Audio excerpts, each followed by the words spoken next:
Welcome to another episode of Eat, Chit, and Dice, a semi-fortnightly podcast about board games and sometimes semi-food. I'm Jared, and with me as always is... Jondi. And this week, we're back, a dinosaur story. What? We're back, a dinosaur story? You lost me. We're back. Okay. A dinosaur story. It was a... Is that like a TV movie? show. TV? Yeah, I guess it was a movie, yeah. In the 90s. Oh. You never saw this? No. All right. Well, apparently the entire movie is on YouTube.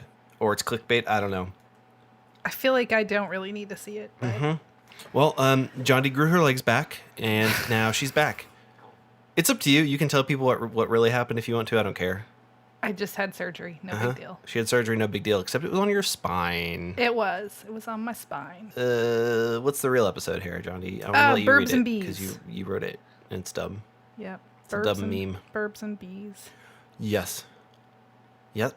You typed that wrong, but it's fine. Autocorrect tried to fix it, but you told it that you know better. You know what you're doing. Autocorrect turned burbs into burns. Burns? Oh, Yeah. well, that's also wrong. Okay, well, let's just quit screwing around here. Here's the thing, Jondi. I didn't tell you that I was going to do this, but I'm going to derail this immediately. Hey, if you're listening to this right now, here's what I want you to do. I want you to go to our website, to a special secret link that I'm going to tell you right now, www.eatchitanddice.com/ let me make sure that this is the right thing, that this works. Let me make sure. Let me double check. Yeah, www.eatchitanddice.com/extra life, all one word, extra life. Here's the deal, right, guys? Do you like to see kids suffer? I don't. Jondi is shaking her head, and nope, she doesn't approve. She likes to see kids suffer. You've heard it here, folks. No, we're doing extra life. We're raising money for Riley Children's Hospital in Indianapolis, Indiana. I'm going to shove this down everybody's throat constantly for the next month or so. Jondi, do you have anything to say positive about Extra Life? We raise lots of money and it's fun. Great. This is not an event we're running by ourselves this time, like we did 2 years ago. But we're working with a really great group of people here in our hometown that have been putting on the event for several years. And they put together a really solid event, and it's the last year for their event, so donate lots of money. Yep. You don't have to come to the event. You also don't have to give money, but, it's... We would love if you did. We don't get any money. We don't get anything out of this. No. This is to go to Riley Children's Hospital. We get to play games. Well, sure, but we can play games whenever we want to. Anyway, I just wanted to do that. So we don't do, ad breaks here or anything, so I wanted to shove that down everybody's throat first. Okay. And go. So jumping right in there, let's the most obvious game for this, at least currently for this topic, is let's just jump right into Wingspan. Yeah. That game's been kind of a hot game ever since it came out early at the beginning of this year, I believe, beginning of 2019 or end of 2018. But it's been a pretty hot game consistently since it came out. Came out in 1783. Yes. It came out when the first bird took wings. Yep. Yeah, in 1783. Okay. Anyway. It's an engine building game, Jondi. Did you know that? Yeah, it's an engine building game About with worker placement as well. It's got birdos. It has birdos, and it has board game pieces that look kind of like the Cadbury Easter eggs. Wait. The little candy. What? The little chocolate. Ugh. Yeah, the candy that comes in the game. The really bad tasting candy that comes with the game. Yes. What about it? It comes with the game. Yeah, some delicious hard candy comes with the game, and you can definitely eat it. Probably shouldn't eat it. But you probably could get the actual Cadbury eggs and play the game with those, but then I wouldn't want to eat it if I've been handling them and putting them all over my board game. So I mean, you can eat them if you want to, but I wouldn't recommend it. I also would not advise it. Okay, so Wingspan is... From Stonemaier Games. Yes, I've played it at least 3 times now, and I really enjoy it. And I think the art is absolutely beautiful. Mm-hmm. And a really cool thing about this game, and it's starting to get a little bit more popular with games anyway, but something that I think is really cool is the fact that all of the birds in there are very accurate. Like it lists like what their wingspan is. And is that why it's called Wingspan? I don't know, maybe. And that is accurate, like what their wingspan would be, what they eat, what their living environment would be. Like all of these things are incorporated in, so you're playing a game that, in theory, you could learn something. Like there's been several birds that I've played, and I'm like, hey, I didn't even know that was a bird, or I didn't know that that was in this particular region. The clutch sizes is not necessarily exactly 1-to-1 accurate, but is approximately equal. Yes. So it's a game that That means the amount of eggs that they lay. oh yeah, it's not the purse. It's not a purse that they carry. Yeah. I mean, it might be. I don't know. I mean, some maybe. weird birds. I mean, a pelican's got the big pouch on its. So if you're one of the 3 people that doesn't know what Wingspan is, here's how the game works. You have there's 4 actions you can take. You can get resources. You can play cards. You can hatch eggs, and you can do another thing that I can't remember right now. Oh my gosh, what is it? So you can take the resources, Yep. draw a card, Yep. play a card, Yep. lay eggs. That's 4 things. Yeah, I think you forgot. I think you forgot draw a card. I think so. Because that's different than playing a card. Yeah. That's 2 different actions. So. Yeah, but it's an engine building game, so you want to try to play like, oh, I'm going to play this bird. When I play this bird, it lets me draw a card off the top of the deck. When you activate my trap card, it allows me to bring this bird into the shadow realm and banish your hit points. Yes. The game starts out, you get a secret goal, which can help you determine from the beginning, like what direction you might want to go with your birds that you're putting into your different regions. And It's not Yu-Gi-Oh. No. I think that's the joke that I was making. But yeah, if you get a secret gold card and you're like, okay, have the most water birds or whatever, like, you need to go after water birds. Not Whataburger. That's different. Although Yes. I do need to go after Whataburger. But there's like 150 different birds in this Something game. like that. There are a lot of cards in this game in general. There's a guy, well, I don't know if it's a guy. There's an individual human person that posted on Reddit a few months ago that they were retheming the game to be about Pokemon, about catching Pokemon, which I think is amazing. Except for, why don't they just play the Pokemon card game? Okay, as someone that played the Pokemon card game competitively and went to tournaments and spent a lot of money on this game, that game sucks. I would much rather play a Pokemon version of Wingspan, because Wingspan is a good game. Gotcha. That's why, if you want to play the Pokemon card game, that's fine. You can. If you want to throw away all your money on a collectible card game and worry about set rotation and, oh no, Sableye Zubat deck. Great. Good game. Let's get back to Wingspan, though. Yeah, what about it?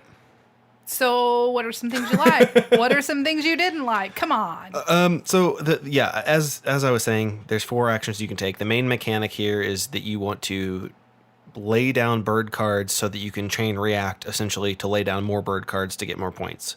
So you might have a bird that lets you play another bird, or you have a bird that when you activate it, you can draw a bird off the top of the deck and tuck it behind it because, like, it's flocking, or maybe it's eating the other bird. You have to have eggs so that you can hatch the birds past a certain point. So you have to, kind of optimize your egg laying.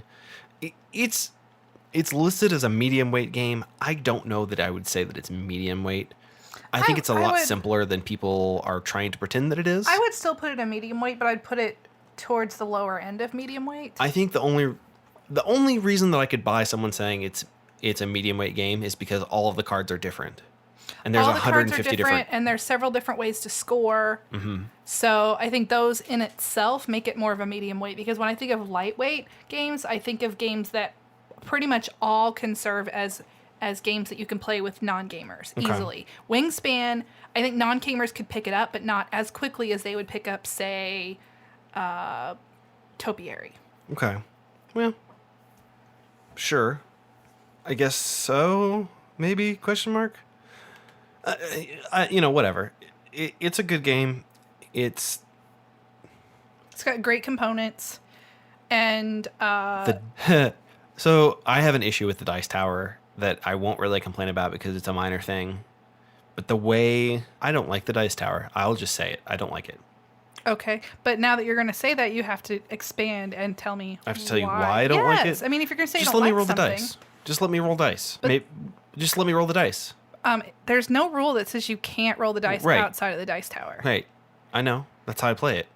I mean, if I'm playing someone else's copy and they have the dice tower and it's put together and they're like, let's use the dice tower. Okay, fine, great. Sure, whatever. I play it with the dice tower because that way the dice don't go all over everywhere. I have a board game table with a well, so like they're not going to fall off. Yes, but they can hit other people's boards and move their cards around. Sure. And it's fine. I like it for that reason, and it's very thematic. It's very cool looking. Yeah, well, sort of. So it's a birdhouse, but that's where the food resources come from. Yeah, well, I mean, except for, have you seen birdhouses? Many birdhouses are also bird feeders. Well, the 4 bird feeders that we have don't look like a birdhouse. Well, there are many that do. Maybe go to wildbirdsunlimited.com and buy a birdhouse. I don't know if they have birdhouses. I know they have bird feeders and bird seed. Okay, well, this is awful so far, but thanks for sticking with us. Right. Wingspan is right now listed as the number 1 ranked game in family. So it won the Spiel last year. Yep. And it's got really great components, really high quality components, and a lot of people have already been upgrading their. Yeah, you pimped yours out. Yeah. You can get 3D printed things on Etsy. MeepleSource has like 1 million. And birds. So does BGG has upgraded tokens as well. Yeah. So lots of places to upgrade your components and make everything awesome if you're into that. So.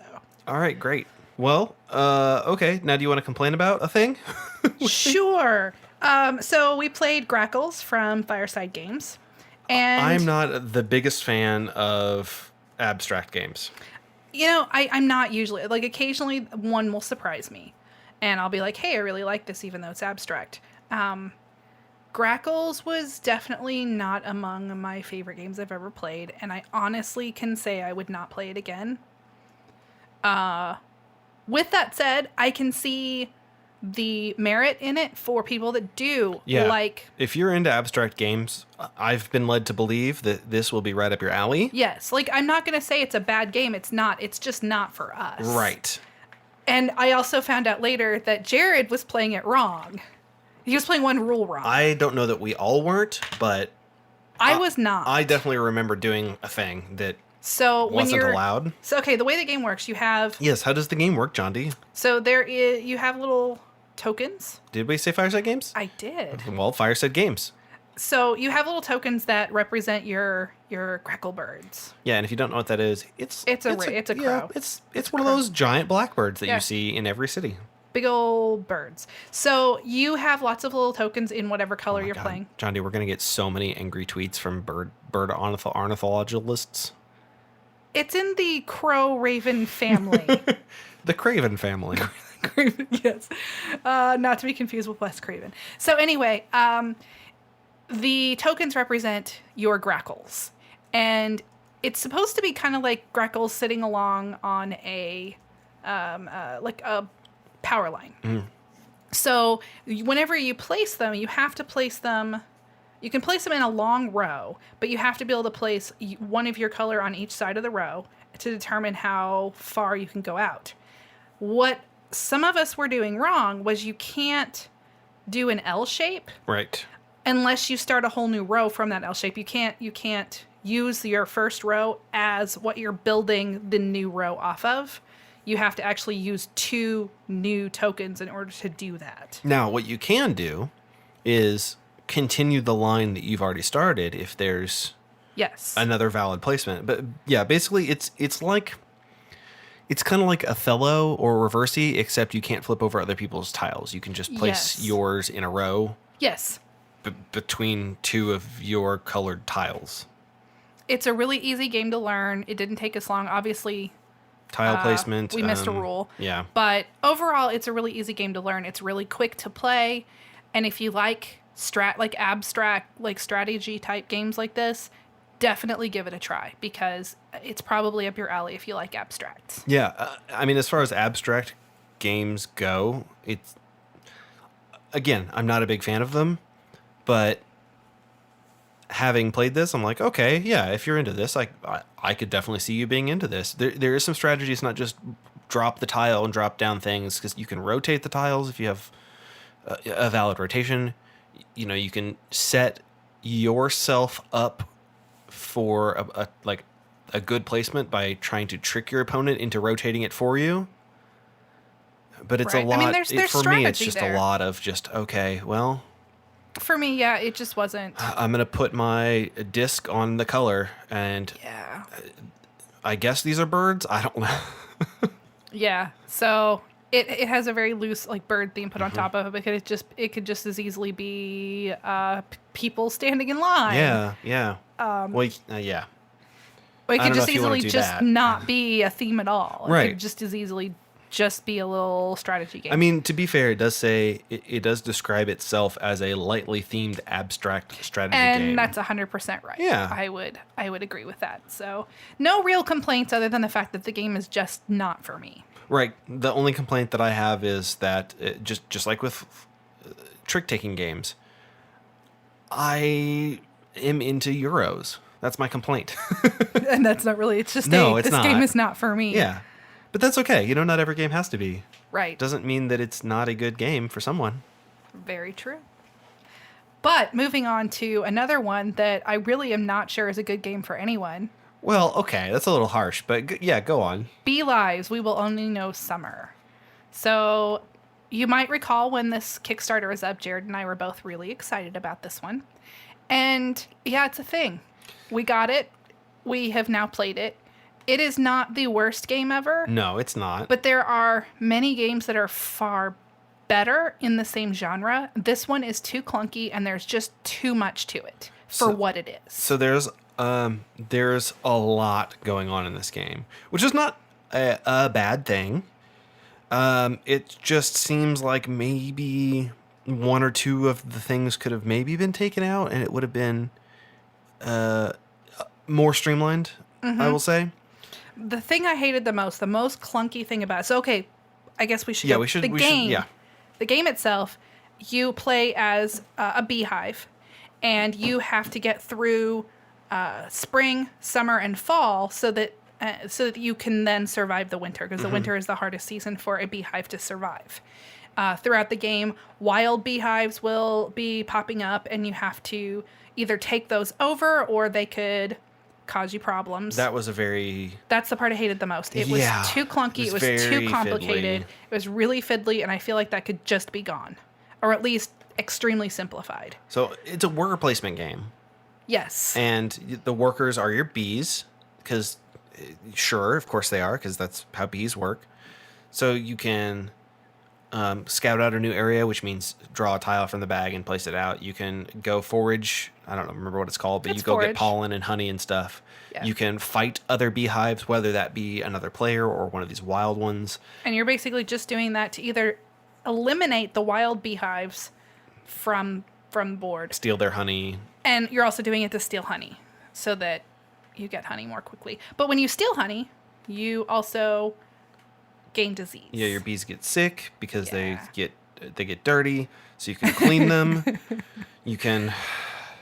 It's just there's so much to the game, and It's not a bad game. I did enjoy it, but while we were playing it, I was like, what is the point of this? Of X action? Like, why do I care about this? Why do I care about... You can assign your bees to, like, preemptively defend your hive, so Yeah. that if you think someone's going to attack you that turn, it's harder but for then them. if they don't, you're like you've completely lost the ability to have done the things with those workers. And I get it. Yeah. I get that's just a thing. I didn't care for it. I did not care for the way that the wild beehives worked. Mm-hmm. They were just so the way they worked when it's the wild beehives turn or whatever, depending on the season, there's like a priority list for what they would do. And you have to go through the priority list, and sometimes they're going to just forage for whatever closest thing. And if they can't do that, then they're going to attack. And they may attack a player, or they may attack another wild beehive. And the crap you have to go through whenever one wild beehive attacks another wild beehive is just stupid. Now, I will say this. The game is very, like, scientifically Correct. It's very well done from a scientific standpoint. It is. I will give them that, and I will give them the fact that they did a fantastic job at their iconography. Now, if I were making a business decision, I would maybe eliminate a few of the mechanics to streamline the game. And yeah, okay, so we're ignoring the fact that maybe bees do this particular behavior. But for the sake of streamlining the game, maybe that's a decision that you would want to make. I don't know. I mean, games are supposed to be fun, and it's not like we didn't have fun playing it. But a lot of it was, Jondi, why are we doing this? What's happening right now? How did this work again? And the rule book was problematic. It was not badly written, but it was badly organized. So there was a lot of having to spend a lot of time going through the rule book trying to find things because they were in weird places or... Which, honestly, by the end of the game, we didn't need to do because we had figured out... For the most part. There was a card that we flipped over that we had never seen, and I was like, oh, okay, well, this means on the first turn, the wild bees attack the closest bees. Like I said, the iconography was great, but like trying to figure out how the beehives worked and how different parts of a turn work and what order. I mean, and according to the rule book, there is an additional like step in turns that was not listed on the player aid. So yes, that took us a second to go, wait a minute, what is the rule book saying here? I've got these baby egg bees. When did they hatch? And because that's not on the yeah, you asked me that, here. and then I said it's in the brood phase, and you were like, "There's not a brood phase. There's not a brood phase." And I was like, "There is in the rule book," and then we were like, "Oh, it's not on the player aid." So that was a confusing thing. I mean, it was something that we figured out very quickly. Yeah, it was easy to figure out. But so, it's fine. I feel like their audience could be a lot wider than just gamers because of it's scientific. And actually, this game was featured in a science magazine that I can't remember the name of. I had looked it up earlier, but I don't remember now. And I feel like if like you have a doctorate in bees and you read this magazine, you're like, oh my God, they made a board game about bees because you don't know anything about board games. You go out and buy this and you can't figure it out at all. I'm not trying to like brag or anything, but we're pretty experienced gamers. Yeah. And it's not like we looked at it and said, what the heck does any of this mean? We figured it out. We looked at it and we said, okay, this is how this works. Now flip 3 pages ahead to find out what they're talking about here. If you have not played games, I think it's going to be very overwhelming. Yes. I think you're going to look at it and go, why did I spend $80 on this? Yeah. What was I thinking? I can't figure this out. So with the cost of the Kickstarter game itself plus shipping, I don't feel like the experience I got was worth the money I spent. That's fair. That's very Is it a valid. bad game? Not necessarily. Is it worth the money I spent on it? I don't feel like it was. I would say if you pick this up on sale, honestly pick it up. Yeah. If you can get it at a really good price, go for it. And if you like worker placements and you don't mind something that's going to be a bit of a brain boggle at first, go for it. I mean, it does list its playing time as 30 to 120 minutes, and I think we were right at that 120 minutes. Accurate, I think that was pretty and accurate. And it probably would be faster the next time we play it because we wouldn't have to spend so much time like looking things up in the rule book. Right. And I'm not saying I will never play it again, but it's definitely not... I'm glad I have it. I will keep it in my collection. It doesn't need to be culled. But it is definitely not one that I'm going to want to play again and again. So I think my favorite aspect of it, one of the actions you can take is like physically making your hive larger. So you spend the honey resource and you assign a bee to work that space and it grows the potential size of your hive. Which means that whenever you lay eggs on the next turn, rather than a bad thing happening, which is, well, it's not bad, but a sort of bad thing. You're talking about the swarming. Yeah, which I'll explain in a second. And it makes sense because bees are going to build onto they're going to build honeycombs, they're going to build wax, and that means that your bee colony, do they call them colonies? Yeah. So then your bee colony can get bigger. Right, because if you don't spend the resources and the action to grow the hive whenever you have the like egg laying phase, if there's not enough space, your bees swarm. Yeah. Which means that you lose half of your bees to the board.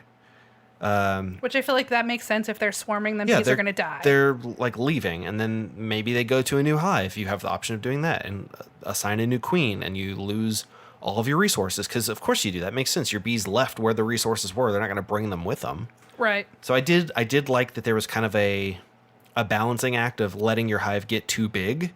Yeah, I liked that a lot. I had optimized the crap out of my hive by the end of the game. You sure did. Yeah. I had 19 bees at the end there. Yeah, something like that. You had a lot of bees.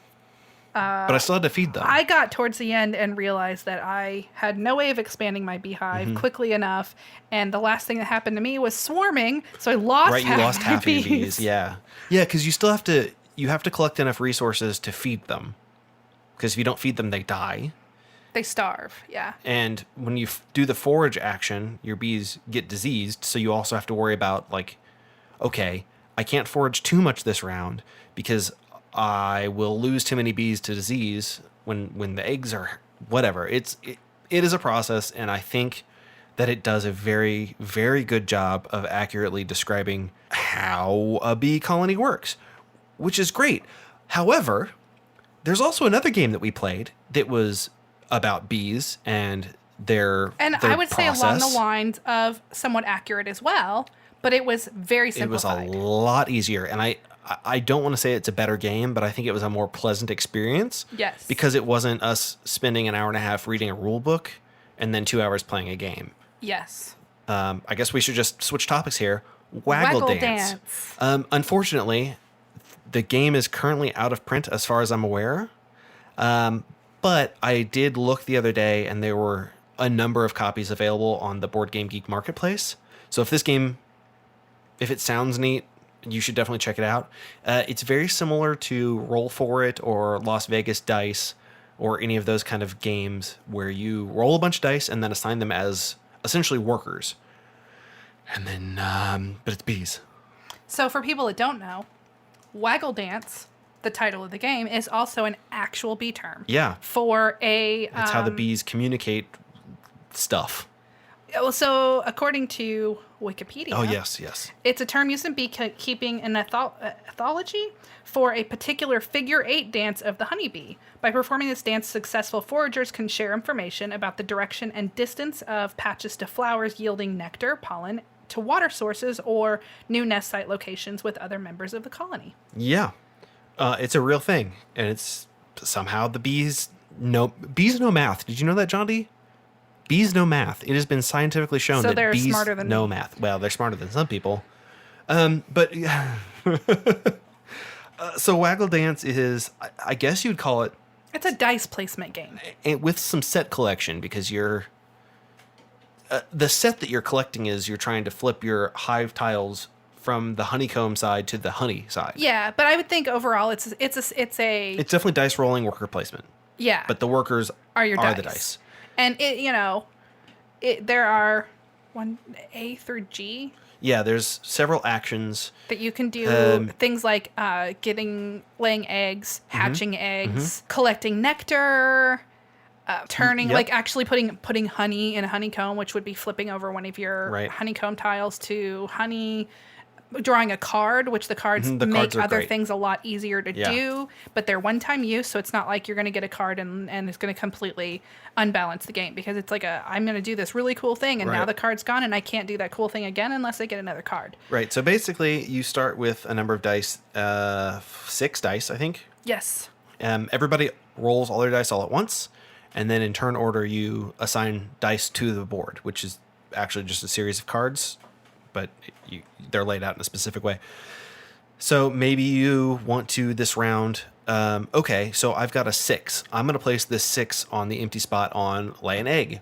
So if someone wants to do that action, they cannot use a 6 because the 6 is already claimed. So, okay, well, you have to use a 2 now. Great. But you wanted to use that 2 to get this pollen because you need that pollen for action. Right. And there are certain actions that require doubles. Yes. So if you don't have doubles, or you really need to use those numbers somewhere else. To hatch an egg, you need doubles. And to convert your honeycomb to honey. Yes. Those both need doubles. Yeah. So if you didn't roll a lot of doubles, or if you only rolled one set of doubles, but you also need those numbers for something else that you need to do, just like with any worker placement, then you're going to have to be assessing which thing is more important. So I won that one. Do you know what I think is very interesting? What? About these two games? they have very similar complexity ratings on Board Game Geek. I can see that. Although I feel like BEEEEES could fit into that once you learn it. It's very overwhelming when you're trying to learn it. But as far as complexity, sure, I kind of see that. So the Waggle Dance, to compare it to BEEEEES rulebook, it's a poster. It's just like a small poster. Yeah. It has every rule, very easy to very find. easy. It did not take any time when we needed to look up what the different cards did. It was really easy to know exactly where to look. It was. There's a short game, medium game, long game. I love that when games. It doesn't matter how many players you have. You can adjust the length of the game, which I think is great. I love when games do that. So, Jondi, you've never played Roll For It or Las Vegas Dice, right? I have not. I have played dice placement games, but not either one of those. So, I would say it is more comparable to the new version of Las Vegas Dice that has like action cards and stuff, which I think is out now, but I'm not sure. Anyway, it doesn't matter. But I feel like these kinds of games are very hard to describe because basically you're just rolling your dice and putting them in specific places based on what you want to do, but without having the cards in front of you to say, okay, this is what this does. This is what this does. This is what this does. I think it's hard to describe exactly how this game works because podcasts are not a visual medium at all. So you have to imagine, what does this game look like? And if I say, okay, imagine 12 cards laid out on the table in a row. Well, with some cubes on them. If you're not a gamer at all, I can see that. But, gamers are used to knowing that worker placements have different areas. The different areas do different things. In this case, those places, instead of being on a board, they're cards.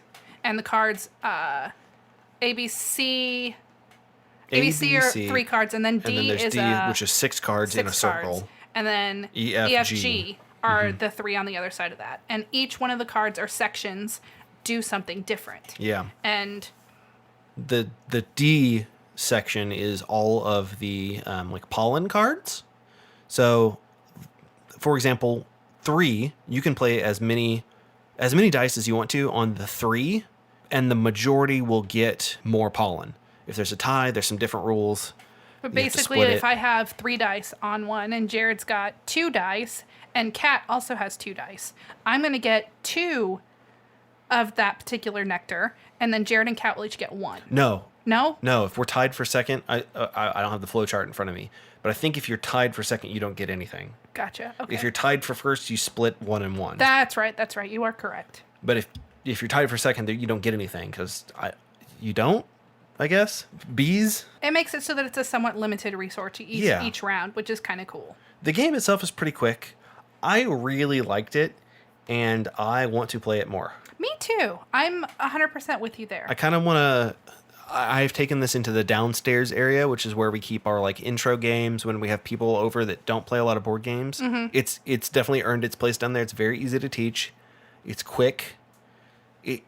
You really don't have very many choices because your choices are limited by what dice rolls you have, which maybe is not a good thing for some people. Maybe some people want the choices of all actions. Well, if they do, then just play a straight worker placement. Yeah, just play a normal worker placement game, and then you can do that. I like dice games because, and this is the reason why some people don't, I like the luck factor in the game. Some people absolutely don't want a luck factor in their game, and that's fair. Yeah. I like dice games, and I like the luck factor in a game, so. Well, if you ever come across a copy of Waggle Dance, you should look at it. You should check it out. What is it? Grubbin Games is the publisher. Yes. And I don't know who they are, but I will say this. There are some relatively cheap copies on the Board Game Geek marketplace. Most of them are in Europe, so you'll have to pay shipping if you're in America. But yeah, I would recommend this one. Very, very much so. Yeah, I would too. But moving on to another one that we also really enjoyed is BEEEEES. Mm-hmm. And that one is from, what game company makes that one? I can't even... I'll tell you, it's Action Phase Games, which is thank you. Indie Boards and Cards, which is Indie Games Publishing. What are they called now? Indie Game Studios. Indie Game Studios, yeah. Yes. And I the designer we met at Geekway a couple of years ago. Oh, yeah. Super nice Marcus guy. Ross, yeah. Yes, super nice guy. And so BEEEEES is a... I'm sorry, it's what now? BEEEEES. BEEEEEES. It's all caps. There's 5 E's and an exclamation mark. Exclamation park? Park. It's an exclamation Exclamation park. Yes. It is a real-time dice rolling game. I wrecked you guys on this. Yeah, you did. Jared's really fast, and he can pick up things with his weird brain very quickly. So I'm over there like rolling dice, and it takes me a minute every time I roll the dice to process what I've just rolled and figuring out what to do with it. Jared was just like, roll, roll, roll, roll, put my dice everywhere. I mean, he was so fast. I mean, you just like destroyed us in that game. This one is also similar to Roll For It or Las Vegas Dice. So but it adds the real time. Yeah, it's real time. You're all going to roll your dice, and then there are hives, like little hexes, that have numbers on them. And you have to place your dice. And if you have the majority, when the die pool is full for that tile, you take that tile, you add it to yours. Yes, and so you have one in front of you. I think it's one in front of you, and then there's ones in front of the person on either side of you, and you can put your dice on theirs or on yours. Yeah, and it's set collection because you want to... The way the scoring works is if they're the same colors touching each other. So if you say, oh my god, Jondi has like 3 blues over there in a row, I'm going for it because I need those blues. I'm going to steal them from her. Right, which he did a lot. Mm-hmm. I stole from Jeremy mostly. Well, I think we've pointed out the fact that anytime our gaming group can pick on somebody, for some reason we all pick on him first, and then we pick on you second. Mm-hmm. And then it's up in the air as to who... It depends on who's playing after games that, it could be me, it could be Kat that gets picked on. Could be Larry. Oftentimes it's me that gets picked on after that. Our friend Larry, we like to pick on him. We don't pick on our friend John. No, because he will take it personally. he will make it his life's mission to ruin your you. At least for the rest of that day, he is going to ruin you, and he will tell you, he's like, "Yep, okay, you're my target for the rest of the day." You blocked my move on this game, so the next game we play, I'm coming after you. Yeah, which is fine. It's as long as he's not doing it because he's mad. Yeah, he's not literally mad. It's funny. That's just his play style. Yeah. I actually got him to play a whole day of we played nothing but backstabby games, and I wasn't sure he was going to enjoy that, but he actually enjoyed both of them, so cool. BEEEEES. Now, I don't know about the retail release. I would imagine it still does. The bee tokens are these little... I think they're erasers, but I haven't tried. Kids erasers. Yeah, that you get when you were a kid and you could get the different shaped erasers. I remember having ladybugs was one that I had, or like the Lisa Frank things. But yeah, so they're like those little erasers, but they're little bees. We posted a picture of them on our Instagram. I'm not totally convinced that they're not erasers, but I don't want to try. Well, yeah, because you don't want to mess one up. Yeah. But they're really cool, and I really like them. I posted them on my Instagram, and I'm pretty sure I posted them on ours as well. And I also posted a picture the other day of all the games that we've played for this episode, I believe. Yeah, it's a fun game. If you're not into real-time games, just don't even look at this because it is... I disagree. Really? I disagree because real-time games, that genre generally freaks me out and gives me anxiety. This one did not. Okay. I put this one kind of in the same area as like Blend Off, and I enjoy Blend Off. Okay. I'm not good at it, and I as long as I go into it knowing that I'm probably not going to be fast enough to win, so it's just about trying to enjoy the experience, great. It doesn't stress me out like some real-time games do. Okay. Well, okay, then never mind. If you hate real-time games, play this. I think for me, it's mitigated by the fact that I like dice games. So that might help a little bit. Yeah, I guess so. I mean, I also tricked you into playing Escape: Curse of the Temple. And I didn't hate it. Yeah, I don't think you loved it. I did not love it, but I did not hate it. I didn't rage quit it. That's true. It wasn't like the one very... Well, 2 at this point, because I also got up and point blank refused to play Paramedics Clear anymore. Okay. After like a round and a half, I was like, nope, I'm done. See you later. Well, Jondi dumped Galaxy Trucker back into the box while we were Yeah, all still trying to play because she we've was talked like, I'm about done that. with this. Yeah, we've talked about that a few times. So, Yeah. anyway, so Kickstarter. Kickstarter. Kickstarter. Yes. Kickstarter. So, Kickstarter. have you ever wanted to play a game about Well, knitting? not anymore. Introducing Kickstarter. Have you ever wanted to play a game about knitting? All the time, now Jondi. you can. Only all the time, but Jondi, how does it work? I don't have the page in front of Oh, me. great. You're the one that's seen the game, right? I do. You saw it at Gen Con, Yeah, it was correct? called something different at the time, but let's not talk about that. Let's talk about it now. It's called ArchRavels. Spin into the colorful world of fiber arts, collect, craft, and compete against your friendly rivals. It's a knitting game. I will say this. It is kind of along the same idea as like Scoville or Santa's Workshop. So you got to collect resources, and then you trade in those resources as quote unquote as recipes to do things. Although in ArchRavels, it's like, okay, you can knit mittens or a stuffed animal or a scarf, just depending on what the pattern is. You might need a yellow, a purple, a blue, and a red. Okay, cool. You made a scarf. Trade that in, get some points. Oh, but this one's special. This one's with double points if you can do 4 purple, whatever the recipes are. We played this at Gen Con, and I said, okay, can I buy this right now? I will buy one of your prototypes off of you. They didn't Didn't go for that. No, they didn't want to sell me one of their prototypes. They said that they needed it for other shows that they were going to, which is fine. Okay, guys, that's fine. I'll wait until the Kickstarter, which is now, by the way. Well, the Kickstarter is now, but XYZ Game Labs. yeah, maybe by next Gen Con you'll be able to have it, but oh well. And I have to say that on the side of the box, there's a dinosaur wearing a turtleneck sweater. There is. And it's adorable. So here's how this game works. There's an action phase where you select an action. My understanding is that the different player boards have different actions. So there's different stuff that you can do, or maybe they do them more effectively, like they have different numbers. Maybe this person does 2, this person does 3, whatever. So you quote unquote go shopping, which is collecting the yarn balls from the center of the board, which then gets you the little tokens. You craft items using the recipes with the yarn that you got from the shopping phase. You can also, maybe you have a special action where you can change the color of your yarn. You have the dye action or something. You can change the color if you need another one. The special request tiles are like mandatory quests that you have to do, but they're worth more points. So you can sabotage other players by giving them those event cards or doing them yourself.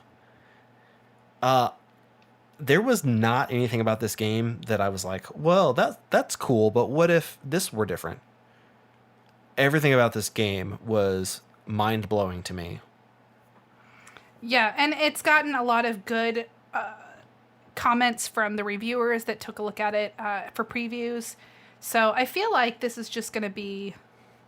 It's not an expensive game, and I feel like for the complexity of the game, I think it's probably going to be a really good gaming experience. Game Trays is doing... I don't know if they're doing an insert, but the yarn bowls. Oh, I have to do the yarn balls. There is a deluxe edition that has realistic resources, which are little yarn balls. Like, I have to have those. Yeah. Yes. Well, I mean, I guess you don't have to. You can use the little wooden tokens, but it's going to be... have them. Yeah. I mean, it's great. It comes cool. with wood tokens anyway, which is great. Yeah.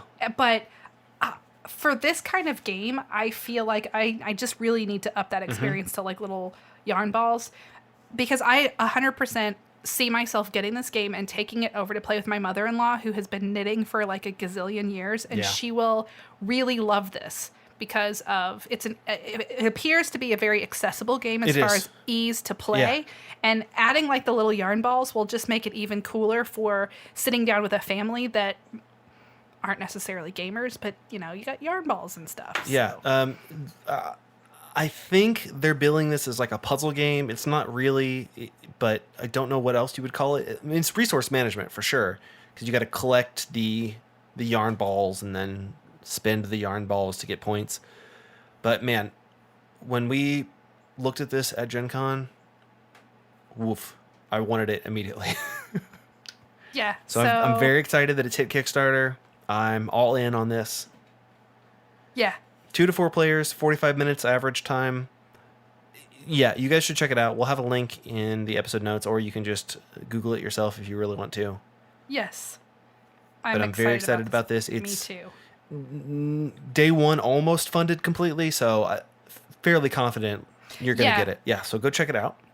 Yes. And then what else, Jondi? So this one is not a Kickstarter that's up yet, but we wanted to talk about it because we'll talk about it more fits into our theme. We will mention it again when it's up. But from Elf Creek Games is... Whoa, what? Great. Elf Creek Games is... Elf Creek... Oh my God. Elf Creek Games. Thank you. They have their third Kickstarter coming out, or their third game coming out, called Honey Buzz. Yeah, soon. So maybe you can guess. It's going to be launching on November the 5th. So, and I bet you can guess why we're talking about it, since this episode was Let me think. Is it because yeah, no, I don't know, Jondi. Why? I already said. But Oh. So in this game, Badgers. it is, as you might imagine, a worker placement, because that really makes sense for a bee game. Yeah, it Like, really does. It really does. It really makes a lot I mean, of what sense. else are you going to do with bees? Right? I mean, I guess you could do a card game. That's a but it wouldn't- personal challenge, by the way, guys. If you're Yeah. listening to this and you say, I'll show you what I can do with bees. Yes. Other than like bringing them to my house, don't do that. I don't want that. Don't mail them to us. Yeah. So it is a bee, they call it a bee placement game, a worker bee placement. Sure. The players expand a beehive by drafting various honeycomb tiles that give you various actions that are triggered throughout the game. So I have not played this game yet. It sounds a lot like a pretty standard worker placement with a cool theme. Kat and I looked at it at Gen Con, and there's a lot going on here, at least in the demos that they were running. I'm not sure, like with Bee Lives, I'm not sure that the complexity of the game makes it a better game, but we didn't actually play it. We just looked at it being played by other people for not the whole game. The playing time on this one is less. It's a 30 to 90 minute game. And the art is really, the art that we've seen so far is really nice. It's kind of a watercolory style. It's really pretty. And I have to say, I haven't played it yet, so I can't endorse the game as far as playing it, but it looks like a game that I might enjoy. So I will probably be backing the game. Yeah, I will at least look at it again once it hits Kickstarter. And it has beeples. Well, then I'm definitely not backing it if it has beeples. No, there wasn't anything that I'm going to say that like, oh, well, I looked at it and it looks like a bad game, because it doesn't. It just looked a little bit overly complicated for what it was, which is, again, how I feel about Bee Lives. That's not a bad thing if you are into more complicated games. I mean, I am into more complicated games, but not all of my friends are. So it's harder to get some of them to play these longer, more complicated games. Like, I want to play Twilight Imperium. Not happening. Jondi refuses. Yep. She doesn't want to commit to the time and the complexity. Yep. But until I've seen this played or played it myself, I don't know that it is overcomplicated. It may be pretty simple. So it looks like a fun game to me. And if you like worker placements and animals and bees, give it a go. Take a look at the Kickstarter when it launches November 5th. Yeah, I mean, they're still fine-tuning it from what I understand. So maybe some of the stuff that I saw at Gen Con will be changed. Maybe they were told, like, hey, I really like this, but why does this one step take 5 minutes? Yeah, it's got apparently some drafting in it. There's some memory situation going on. Yep. But a lot of it is just engine building with your hive. You know, the actions that you take to build your hive may influence what actions you have available in the future. Yep. So we'll talk about it more when standard. the Kickstarter launches. Yeah. What else, Jondi? Do you have any food? I like honey in my tea. Great. playing this game, playing the bee games over the last few weeks have made me want to have tea with honey in it more often because it makes me think about honey. And you know what else? Honey is really, as long as you buy local honey, it's really good to help you with allergies. Oh, okay. I mean, you case could you just didn't go know outside that. and eat some dirt too. That Well, might honey help. tastes better. That's true. So, but you have to, if you want to try to eat it to help with Dirt your or- allergies, bee honey, you have to buy locally sourced honey so Right, that because those are the pollens. the pollens that are near you. But so yeah, that's my food. Okay, cool. Well, I think that's pretty much all we've got. I am going to, again, really quickly mention a couple of things. I really feel strongly about. Whoa, Jondi, what's going on? That was not me. Yeah, that was Siri. Oh, it wasn't Siri. Oh, it was whatever. It was, okay, Google. It was okay- I it was really okay, feel Google. strongly about Extra Life and about raising money for Children's Miracle Network hospitals. So again, I'm going to ask, you do not have to give us money. However, what I would ask is that you pass along the information. I don't care if you give money to our local children's hospital. I don't care if you give money to any local children's hospital. I just want you to pass that information along that the Extra Life event is happening so that maybe someone in your family might be like, oh, well, blah, blah, blah. Susie's kid was a Miracle Network kid or whatever. So maybe just go to the website. It's going to be again listed in our episode notes and check it out and see maybe you want to help out. Maybe you don't. No pressure. We'll be sharing it pretty regularly on our various social medias. And if you are a person that is on Discord, we do have a Discord channel. Yes. And we have been very occasionally posting the invite link to our various social media as well. So you can, and I believe we have a link for it on our website. Yeah, I think so. If we don't, we will get on top of that and make sure. So join our building community. Here's what we're supposed to say. Join our Discord, follow us on Twitter, like us on Facebook, Instagram us on Instagram, like, comment, and subscribe. Other things, click that notification bell, smash that subscribe button. What up, YouTube fam? This your boy, here again today to talk to you about Children's Miracle Network Hospital. Smash that like button, smash that subscribe button. Until next time, Jondi, you can eat shit and dice.